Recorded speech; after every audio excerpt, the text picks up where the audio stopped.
All right, welcome. It is Wednesday, March 25th. Another edition of online classes. Yay. Some of us are just not waking up on time and our numbers are dwindling. This is not good. we're down to a third of our class. Good morning, good morning. We got AP1 student with us today, very good. Sword Hero, please refrain from spamming. The bot's gonna stop you from doing that. Extra credit for watching stream? No, we can't do that. I have an alarm. Yeah, like that worked. My laptop is dying. Plug it in. All right. Anyway, we want to slowly move forward with our unit. We're almost done. We're almost at the end. Basically, we'll be done with AP Physics C. We'll be done with AP Physics Z. 2 years of AP Physics. Oh. We're almost at the finish line. So let's sprint at the finish line. Let's not just crawl and try to barely make it over. But let's end with a strong note. The physics must go on. Yes. All right. So anyway, let's take a look at where we were, and then I'll talk about where we want to go. Oh, I did a big integral to solve PSS 29.1 on measuring physics. I felt so cool. Is that the square loop one where you had to do 4 integrals, 4 Biot-Savart laws? I think that's the one you're talking about. Takes like half an hour to do. It was 2 integrals. Oh, okay. My laptop's still stuck. Well, sorry. All right. Anyway, so this is what we talked about yesterday. The right-hand rule number 3, the force on a moving charge. So here we have uniform magnetic field, sort of. Ignore the top and bottom parts. They're kind of curly. But in between 2 magnets, you can find a uniform magnetic field.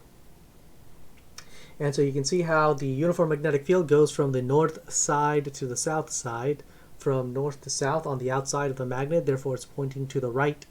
This is, what is this?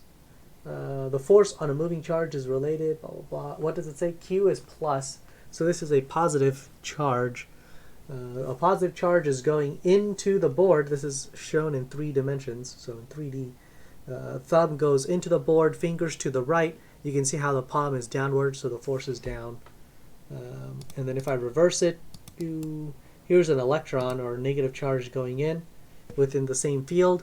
Use your left hand if you want. Thumb pointing in, fingers to the right, and you'll see your left palm is facing up now for the negative charge. All right. Now, I did open up our Unit 8. Boom. Unit 8 is open. Okay, you can check out the calendar. The problem sets are ready to go. Start doing the problem sets and review. We're supposed to do this lab, but all labs are postponed until we come back. So take a look at the calendar. Go ahead and download it now and tell me what we're doing tomorrow. Type in chat what we're doing tomorrow.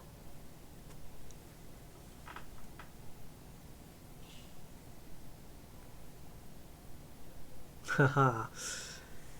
Good job, AP1 student. You're always on task.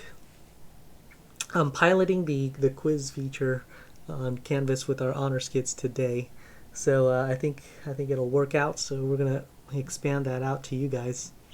With you guys, we'll experiment the lockdown browser. So you'll be using the lockdown browser to access Canvas. The lockdown browser sucks. Well, kinda. It does. Just remember why. The reason is just to simulate the optimum testing environment. You don't want to take anything personally. It has nothing to do with you. It's all about having the full experience, right? It's all about optimizing our testing environment. That's what it's about. Makes you log in like 3 times before you get onto Canvas. So anyway, the way it'll work is that you can take it anytime before midnight tomorrow. However, once you start, okay, your clock will start ticking. It'll just be a small quiz, just some basic multiple choice stuff. So let's say 10 multiple choice. You get 1 minute and 18 seconds. So that's 78 seconds per divided by 60. Let's see, 13 exact minutes. 13 minutes to do 10 multiple choice questions. You cannot go back. Basically, as soon as you answer one, it'll lock that option, and there's no going back. So there's only moving forward. There's only one try.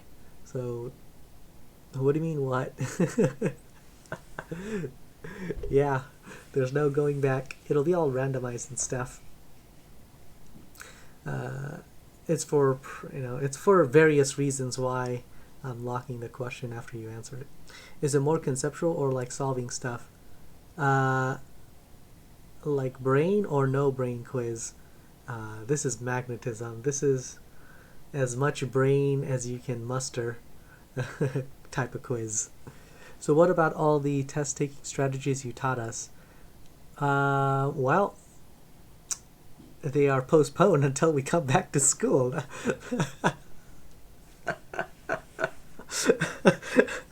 Let's go and postpone our strategies. Yeah. So we'll be taking a quiz tomorrow on Canvas anytime before midnight. Do it by yourself. No notes. No opening other browsers. Make sure you're only looking at Canvas. If you're looking away, it will tell me you're looking away apparently. And I don't want to look through that and start punishing and all that stuff. That's too much work. Hold up, what? Yes, when you take your quiz, you are not allowed to look at anything else. You're on your own by yourself, no talking to anyone. No, it doesn't use the webcam. It's basically going to recognize if you open a new tab or not. Why would you ask that, Ved? Are you going to look over or something? Yeah. You want to simulate an AP-like testing environment, so no talking to anyone, no resources, and etc. All right. Anyway, that's that. Let's move on, shall we? We want to talk about electromagnetic induction. Is it going to be as hard as a normal quiz? No, because in a normal quiz we typically have an FRQ that no one gets. So no FRQ, therefore it's going to be easy.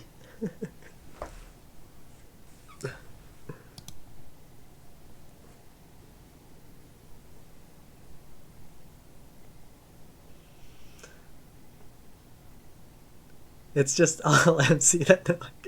Yeah, pretty much. But at least we're going to learn after taking the quiz, so that's always nice. We're going to learn a lot tomorrow.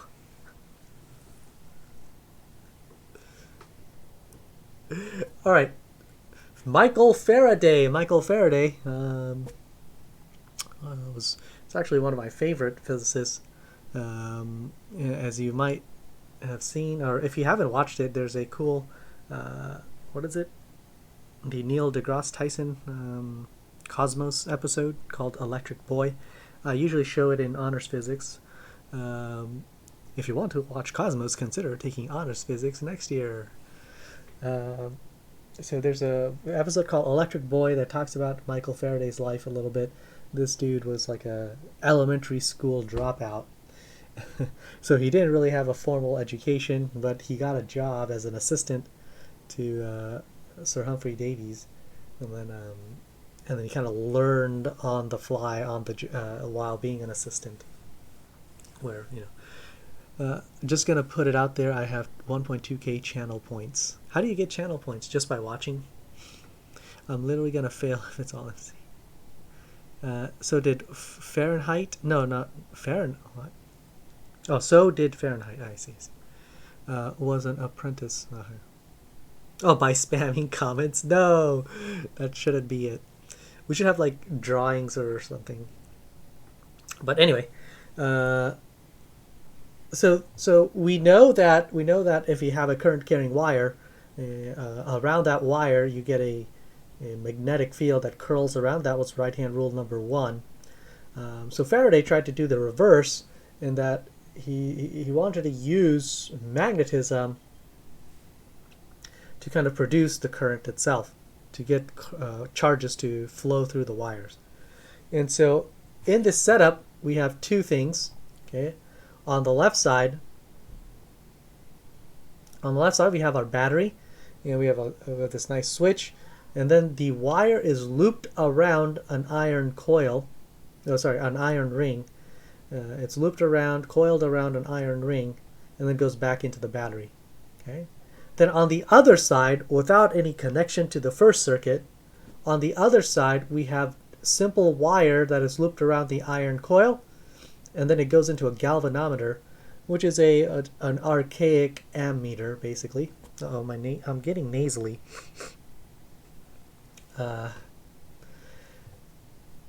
Hopefully you can still understand what I'm saying.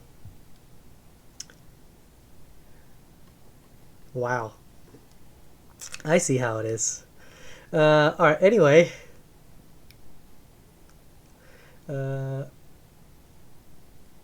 The circuit on the left is not connected to the circuit on the right. And so current can't actually flow from the left circuit to the other. However, the goal is to use the magnetism to induce a current in the wire, or in the setup on the right side. Okay.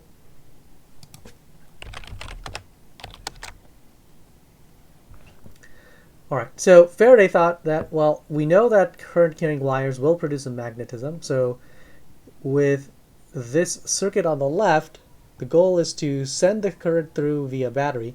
So the battery will send the current through from the positive end. It'll loop around these coils and then go back into the battery. So as it loops around, we've created a nice solenoid, and through the solenoid we will have a uniform magnetic field. Okay. Now, when you put a iron or any kind of iron material inside your solenoid, it strengthens the magnetic field, because it realigns the domains of the iron molecules such that the iron itself becomes magnetized. Okay. Chat question: what is a solenoid plus iron equal to?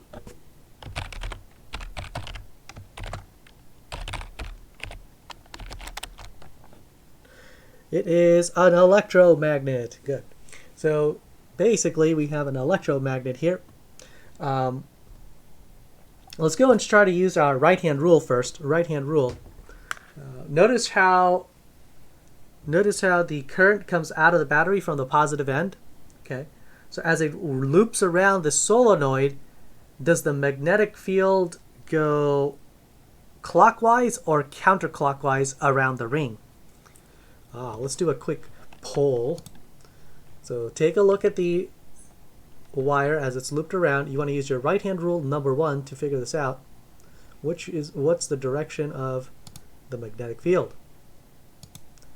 Oops, cancel, edit, B. You want to choose CW, vote 1, and then counterclockwise, CCW, vote 2. Oh my gosh, I hit cancel. Try again, take 2. No, don't do it yet, don't do it yet. I messed up. CW 1, CCW 2, done, start. All right, now we're ready. Okay, you want to use right-hand rule number 1.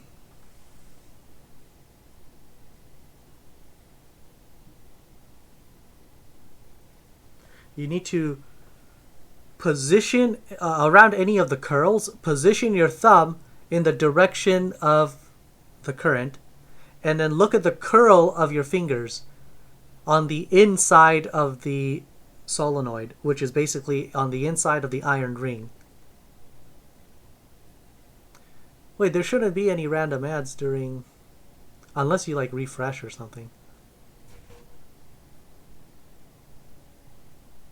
Well, like, I think Twitch gives you an ad when you first open a page, but people have the option of actually clicking a forced ad, but I have my forced ads off, so I've turned off all the forced ads.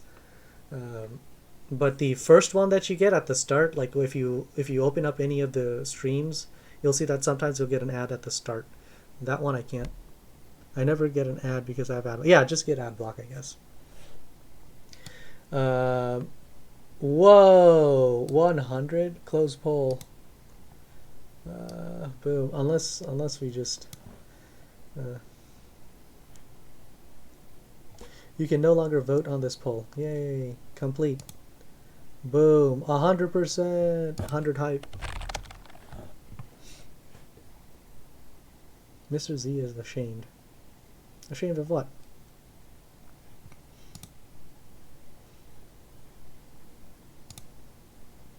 We all got it wrong. Did we get it wrong? Well, let's see. Let's see. Let me close this. Going back. Okay. So if I go back to my PowerPoint slide, to OneNote, so you'll see that with the iron ring, it curls on the back side, and then it comes to the front. So starting from the back to the front, like this, right? Let's take a look again. Let's go zoom in. If you just focus on the last part, on the last one, you'll see that it's on the outside going to the left. The piece of wire that it's right above, right here. So if I just focus on that, that means it goes left.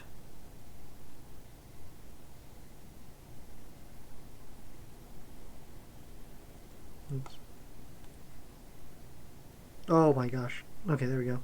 I'll just focus on this left one. Let's ignore all of this. That is not what I wanted.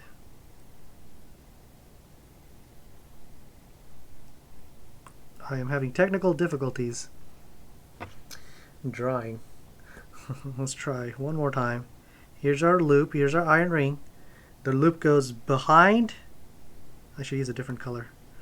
Behind, and then comes around. Behind.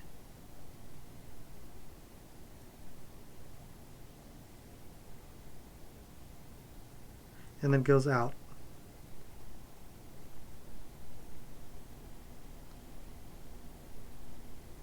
Okay, so on this top side, you can see how your fingers would be curled and it goes inwards like this.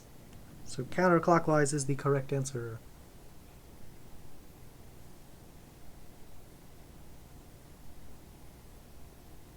Okay.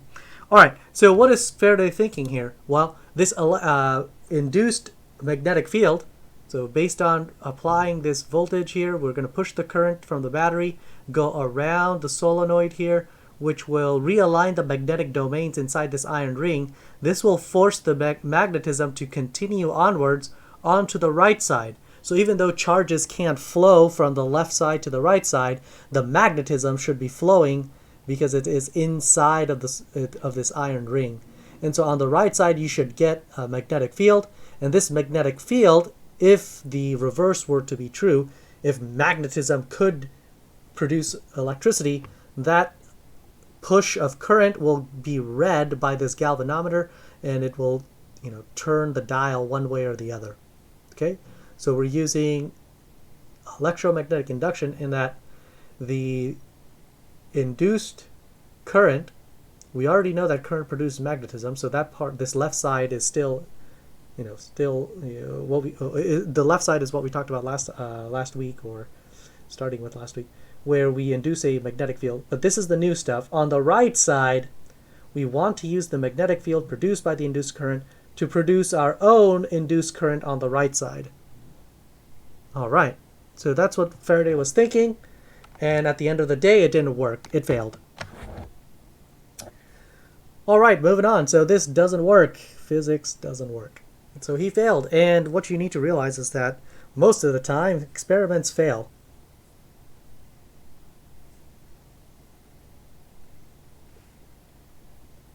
Why does it only work when you open this? Yeah. So it failed, apparently, and he kept doing it over and over. When you do something over and over, expecting different results, that's what true madness is. So he was mad. A mad lad. He didn't try hard enough. Exactly. So he kept trying over and over and over. And it only takes a little tiny, small observation to kind of change the entire world forever.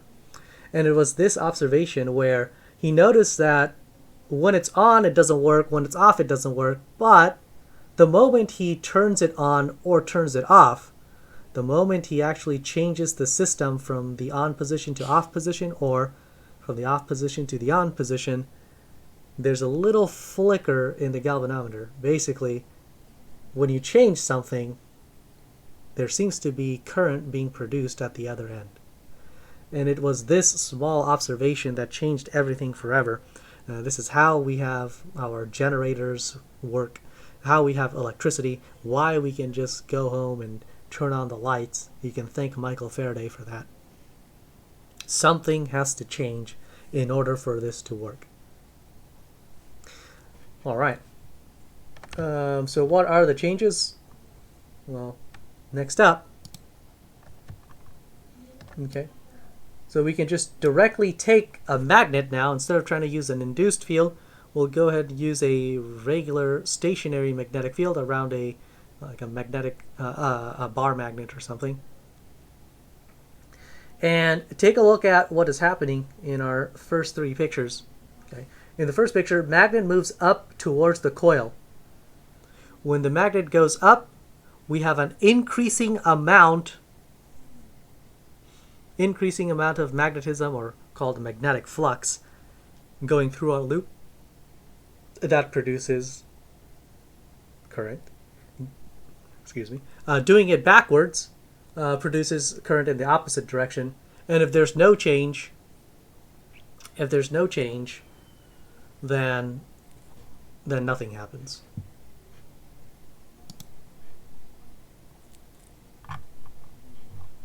Okay, so I would definitely draw the Faraday experiment, have that written down, draw the magnetic field inside the iron ring, and I would definitely draw these three pictures to indicate the direction of the magnetic field. Okay. Let us begin. We'll just do a couple of small things like equations and stuff, and then we'll be done. There's no right-hand rule for this. Hang tight. Okay.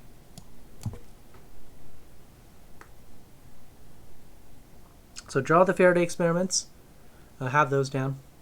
We have a few equations we want to talk about. Maxwell equations. Number one was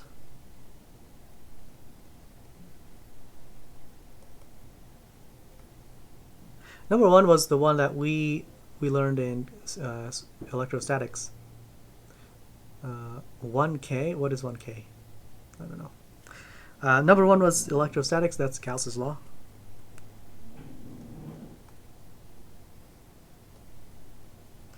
Gauss's law told you that the closed loop integral of E dot dA,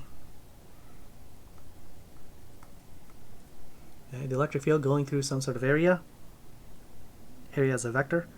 Remember, the area vector is 90 degrees to the surface, orthogonal, is equal to Q enclosed quank over epsilon naught. Okay, the permeativity of free space. Number two, okay, and this is a closed surface integral, so technically I should have two lines, but it doesn't really matter. We know that it's dA, so ISBO. We know that it's a surface integral and not a line integral.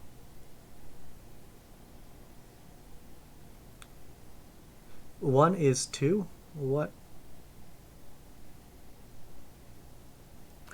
Oh, 1 is 2. Thank you for pointing it out. We have two number ones.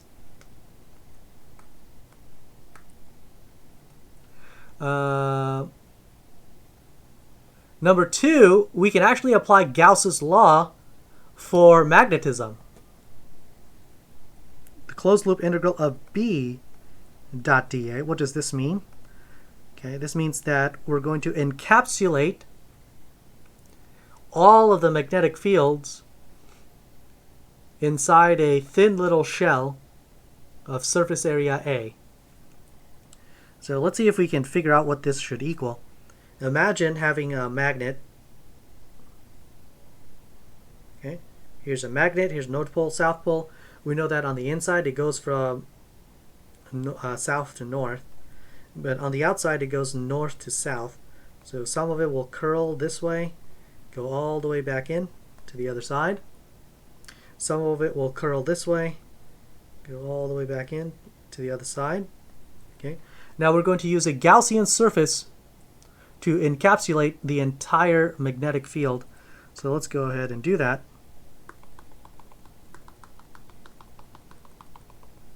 Okay.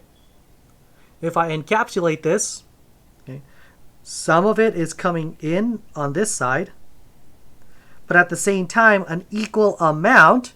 This is similar to one of the Kahoot questions we did in class. Some of the magnetic fields on the left side, an equal amount, are going out.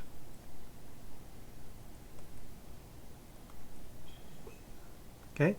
Therefore, if I add up for each little patch of dA, you want to think three-dimensionally, of course. What do you get? You get 0. Yay. You get nothing. Okay. This is Gauss's law for B, which is not very useful.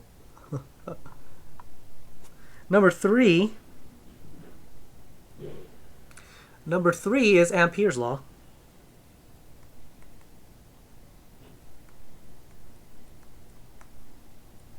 And that tells you that the closed loop line integral, now it's a dl, it's B dot dl. I'll use lowercase. Typically I use uppercase L for the big L. Remember last time we found out that if you keep taking small L's throughout your life and you take the integral of that, those small L's will end up equaling a big L. Ampere's law tells you that B dot dl is equal to mu naught permeability of free space times the current I, or I through. I should write I through the closed loop dl. Okay, so that was Ampere's law. And finally, the last equation. The last equation, number 4, and it is for this induction stuff we just talked about today. And he named it after Faraday himself. So this is Faraday's law of induction.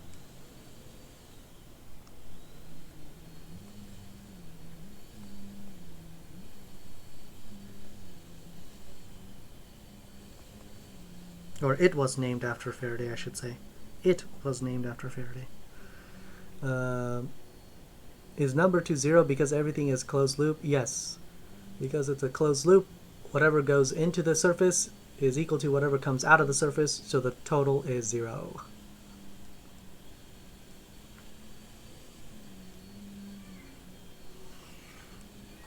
Okay. We also call this Lenz's law.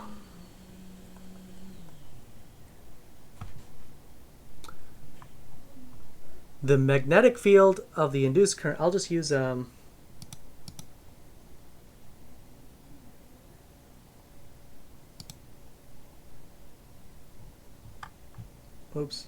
use the PowerPoint definition, the honors physics definition. All right, experiments show that the current in the loop always produces a field that opposes the motion. Okay, basically it's kind of like Newton's third law kicking in, but there's some sort of loss. You don't get 100% of anything. Whatever you're doing to change the system will fight back and do the opposite. It'll do the opposite, or it will produce a current so that it fights the magnetic field change that you are doing yourself. It's almost like it's alive.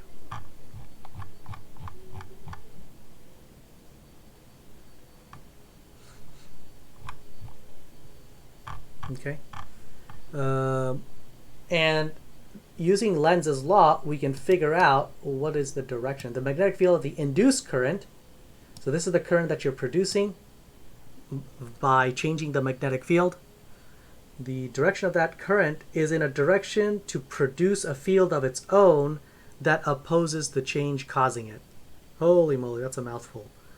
So if you change the magnetic field in your system, the system will create a current such that the current will produce its own magnetic field. Remember right-hand rule number 1. Its own magnetic field, so that this new magnetic field can oppose the change. Yeah, it's like forces.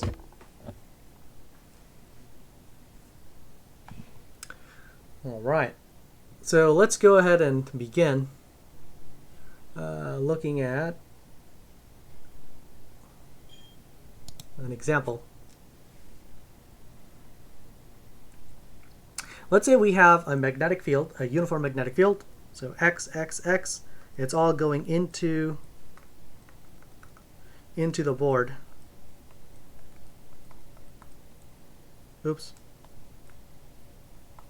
Okay, it's all going into the board, and we have a metal rod, basically a piece of wire, okay, that is being dragged at a constant velocity v to the right.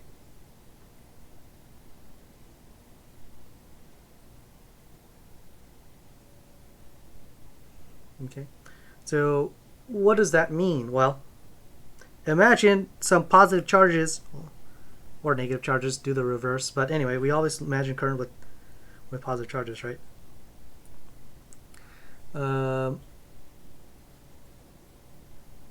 What happens to the positive charge inside this wire if you drag the wire to the right? So whatever positive charge you have, okay, use right-hand rule number 3 now. Okay. Velocity is to the right while fingers are into the board. This gives us our palm pointing. Chat, which way does the palm point?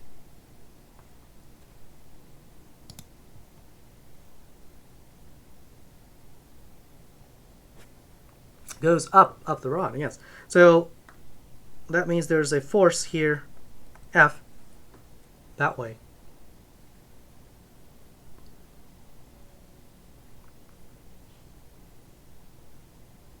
Yeah, the mod checked your message. So if the charges are moving upwards, what's another word? What's another word for moving charges in a certain direction? Starts with a C. It is. Yes, I. Current. So there's a current. There's a current that is upwards. Now, if there's a current, we can say that there must be a potential difference between the top of the rod or the wire and the bottom of the wire, because current flows from high potential to low potential. And therefore, there must be a voltage across this piece of wire. When you drag this wire to the right, you're basically inducing a voltage from the ends of the wire, forcing the charges to move. Okay, we call this the induced voltage, Vind. Okay, and Vind is equal to BLV. Voltage boulevard is how I remember this. Vind, Ved's evil twin brother, Vind. Vind, or voltage boulevard. Of course, it's nice and perpendicular. Also,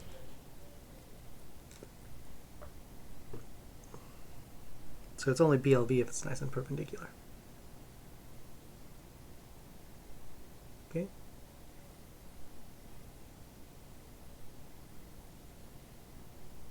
All right. So if you can figure out the voltage, Ohm's law still applies. So V is still equal to IR. based on resistance and stuff, you can figure out how much actual current goes through our wire. Okay.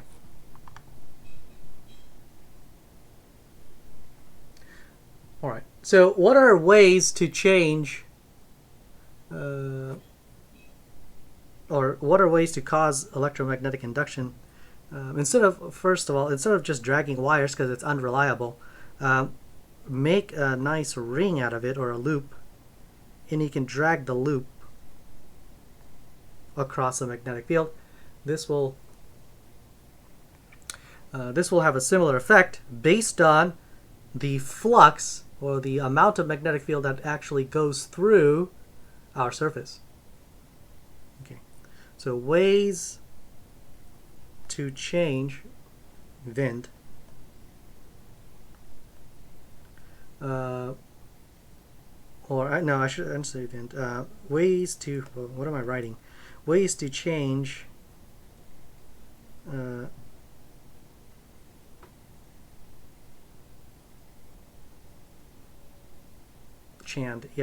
ways to change the magnetic field.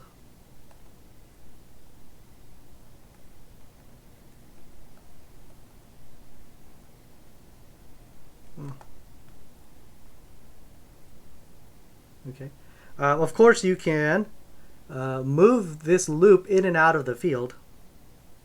So if you move the loop in and out of the field, notice how a different amount of flux, I keep saying flux, so recall that psi b is magnetic flux.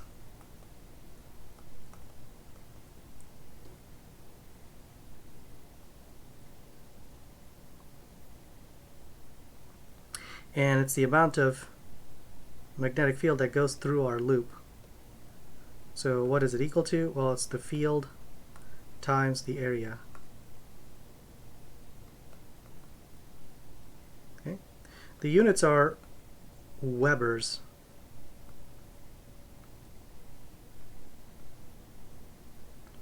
Or WB. Mr. Webster? No, not Webster, but Webers.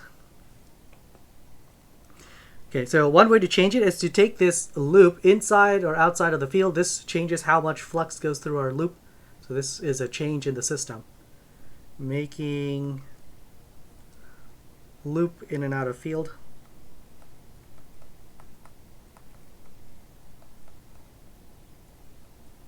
Okay. Number two, making the loop rotate in the field. This also changes how much flux goes through. Rotating the loop.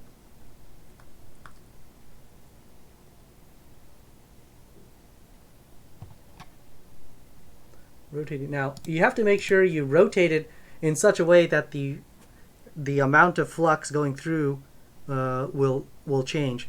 Notice how if I have this loop in this orientation and rotate it clockwise or counterclockwise in the same plane, does this change the amount of flux that goes through the loop? How does changing flux change the magnetic field? No, it's not changing the magnetic field. Ways to change. I should say ways to change the magnetic field through the loop. Through the loop.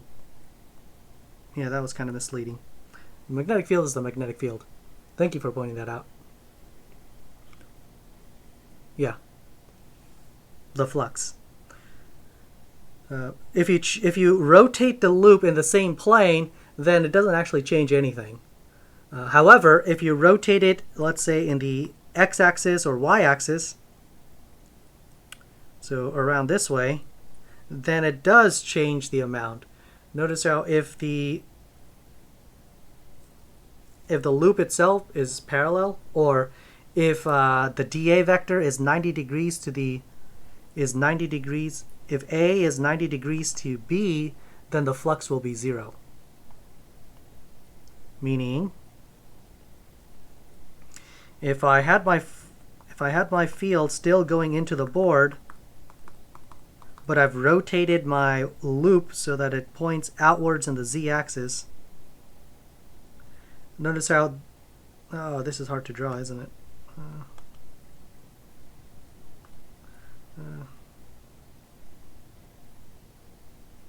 There we go. So imagine this looping outwards on the z-axis. The fields would actually hit the side, not go through. It'll just hit the side of the loop and not go through the loop. The dA vector would be 90 degrees. And this makes it so that the dot product gives you 0.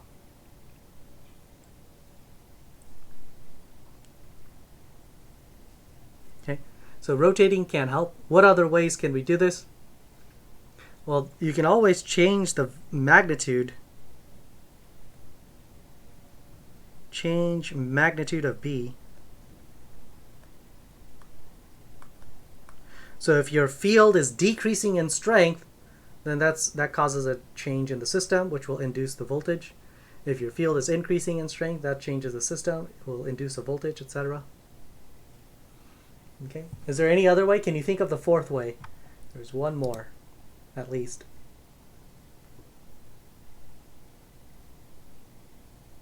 Accelerate the object through the field. We already got that. That's basically number one, making the loop in and out of the field. So when you do that, you change how much is going through. Banana. Okay. Heat it up, expanding the object, thermo, making the loop bigger. I suppose you don't. We can just skip the heating part. Let's just make the area bigger. Changing the area.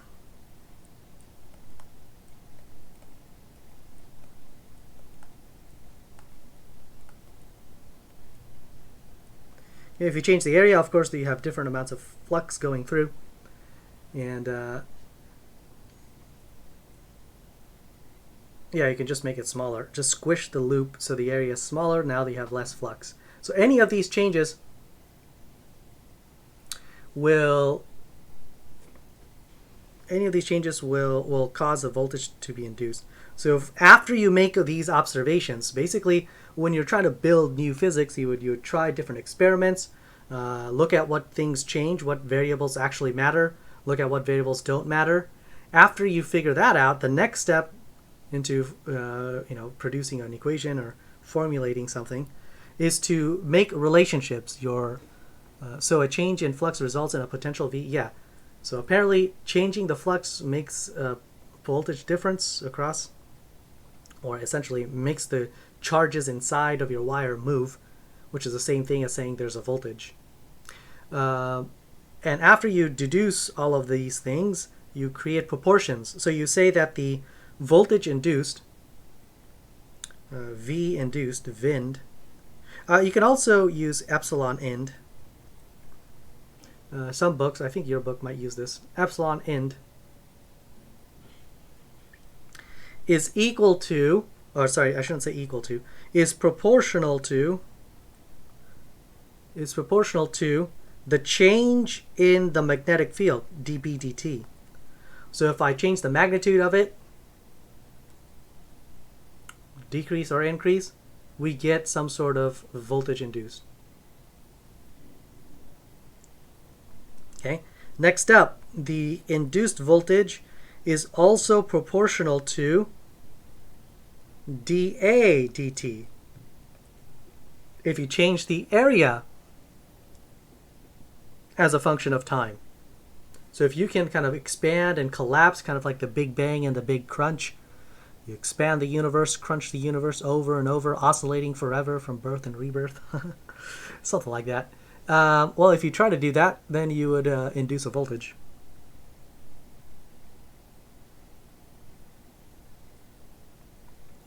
And so by combining these three, we can say that the induced voltage is equal to, okay, both dA and dB are in the numerator, and so dA times dB, what does dA times dB give us? What is area times magnetic field? Chat, what is area times magnetic field? So if dA times dB is in the numerator, that's the same as saying that we have d flux. Yes. What the flux? Well, it's magnetic flux. Magnetic flex. Very cool. D phi. Sorry, this is not. Yeah. D phi b. D phi b over dt. So the induced voltage is equal to the derivative, or the change, the rate of change of the flux per time.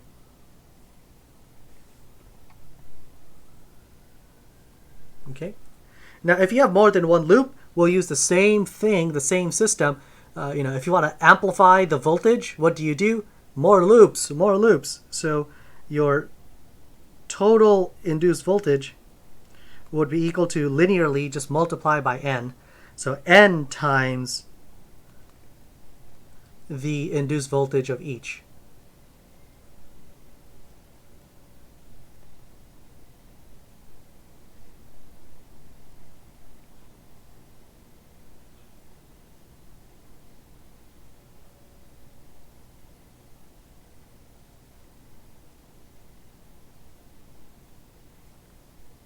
All right.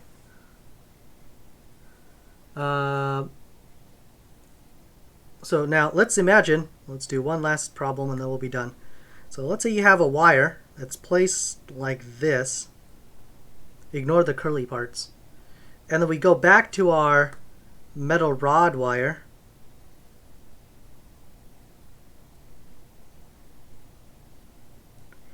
And we're going to drag the metal long wire with a similar velocity v, just like before.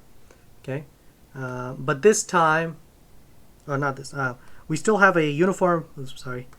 We still have a uniform magnetic field that goes into our board.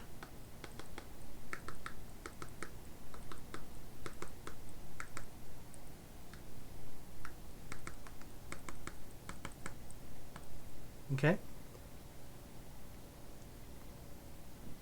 This is the uniform magnetic field that exists outside. Okay. This black line is a wire. Okay. The blue one is a metal rod that can make contact with the wire, essentially creating a closed loop. Do you see the closed loop? The closed loop is the wire and the bar together.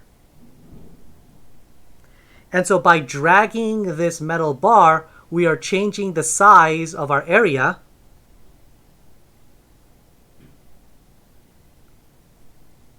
Doesn't circle mean electric field? What circle are you talking about? This is a vector. A vector that is in the z-axis. Vectors in z-axis.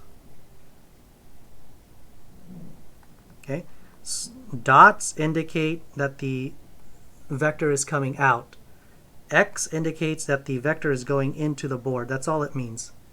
And so we're saying that this X that you see represents a magnetic field that is going into the board. Yes, it could be anything.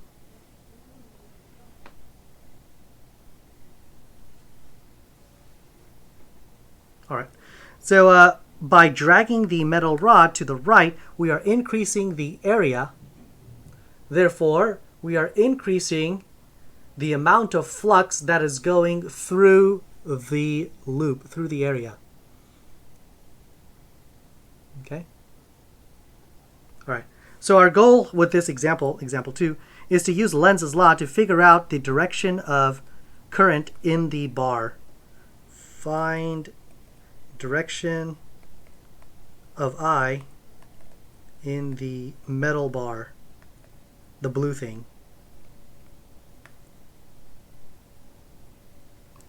All right. So our original field is X's. Okay, it's X's.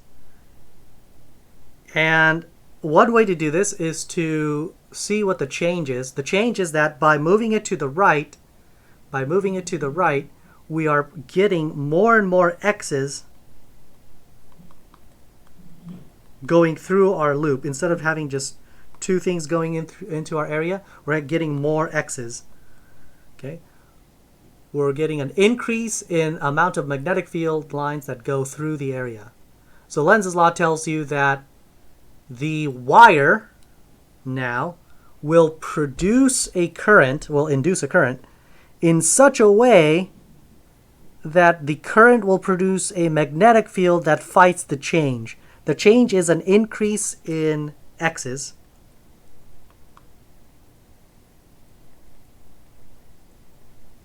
So x's are going up. Therefore, we would have to fight this change by producing our own dots. Basically, by producing dots, you would cancel out the x's. Okay, so it's kind of like APC, or sorry, chemistry students. It's just like a buffering solution where you're always trying to stay at equilibrium, and so when you go too high or too low, it doesn't matter. You go back.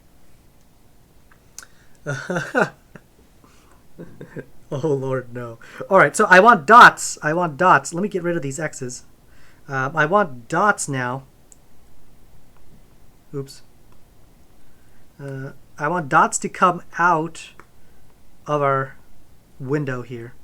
That way, by producing these little dots, we will cancel out the increase in x's so that the amount of x's we have going through was always the same. Well, I guess that's the idea. All right, now let's go and use our right-hand rule. Right-hand rule number 1. Which direction should the current be moving in this metal bar, this blue one here, so that when I curl my fingers, the fingers are coming out of the page. Basically, I need to produce a magnetic field that goes out of the page on the left side and into the page on the right side. Which way is my thumb? My thumb should be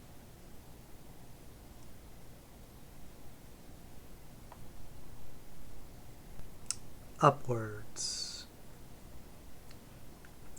No, I goes up, not V, I goes up. I goes upwards. Remember, the current goes from high potential to low potential. So this is I. Now, so if I is going upwards, that means when it hits this junction here, it's going to flow to the left, and then curl, keep going. It's going to go downwards on this right side, and then it will go to the right, and therefore the current, the current goes in a counterclockwise direction. Okay.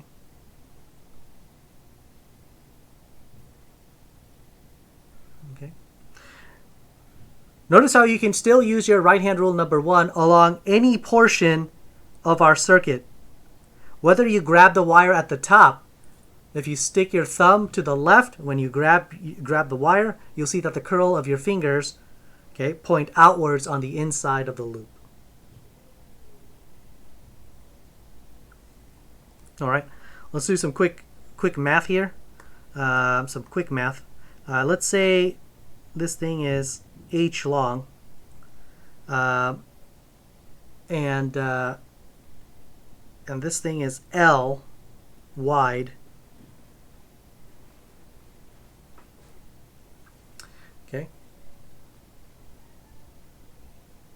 With letters only, yeah. Remember, we're moving to the right with velocity v. So the induced voltage must be equal to the change in flux per change in time. Now, how is the flux changing? So next step is to figure out how the flux is changing. The magnetic field is a constant value, so B is not changing. The only thing that is changing is the area as a function of time. So we can rewrite d phi b dt as B, basically factor out the B, times dA dt. Okay. Now, how is the area changing? Well, the height is not changing. The only thing you're changing is this L, the width of it, because you're dragging it to the right. So you can rewrite dA as length times width, in this case height times L. So B times the constant h, because it's not changing,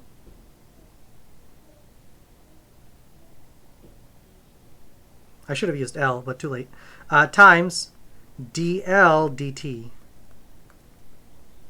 Okay? And finally, how is L changing as a function of time? Well, it's changing based on how quickly you're moving it to the right V. So it's kind of like BLV, but I used H just to be a little different.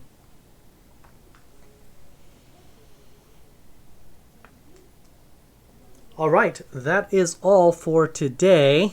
Thank you for tuning in. Make sure you study, start your mastering physics. We're going to take a quick little quiz tomorrow. No stream tomorrow then. But I will be here for Q&A time. And then we'll go over some more things on Friday. If you're in contact with your other classmates, make sure you tell them to tune in to the streams or at least watch the VODs. What happened to Jason? I don't think he's been on ever. Jason Inaba. I don't know. Tell him to watch the VODs at least. Oh, he watches VODs. Okay, that's good. All right, until next time, see you later.